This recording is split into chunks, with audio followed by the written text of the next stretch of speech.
अतः सुखम, अर्थात अच्छी शिक्षा से इंसान के भीतर विनम्रता का भाव उत्पन्न होता है। विनम्रता के भाव से उसमें एक व्यक्तित्व का भाव उत्पन्न होता है। व्यक्तित्व अगर किसी इंसान का अच्छा माना जाता है तो वह क्या करेगा, वह धर्म के काम करेगा, परोपकारी काम करेगा। और जिस इंसान ने धर्म के काम किए, परोपकारी काम किए, उसके अंदर खुद की शांति का भाव उत्पन्न होकर यही एक इंसान को मोक्ष प्राप्ति की राह पर उसका कदम होता है इंसान का।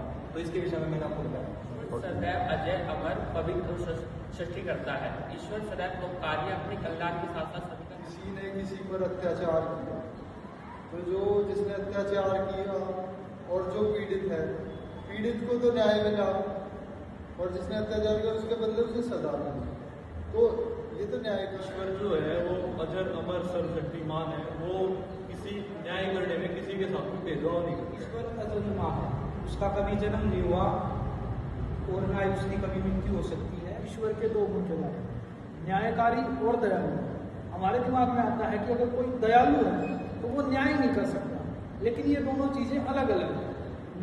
न्यायकारी और दयालु। न्यायकारी इस तरीके से है कि जो भी हम कार्य करते हैं उसका हमें वो उसके हिसाब से न्याय करता है। अगर हमने गलत कार्य किया है तो हमें दंड देंगे, अगर हमने अच्छा कार्य किया है तो हमें उसका फल मिलेगा।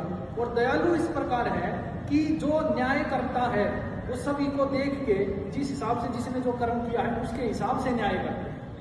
ईश्वर निराकार है। अगर आप कोई भी गलत कार्य अच्छा कार्य करते हैं तो ईश्वर हर कण में व्याप्त है, वो आपको देख रहा है। तो आप कोई भी कार्य करें उसको आपको बताना चाहता हूँ कि भाई जो हमारे भगवान है वो किस प्रकार है, ठीक है।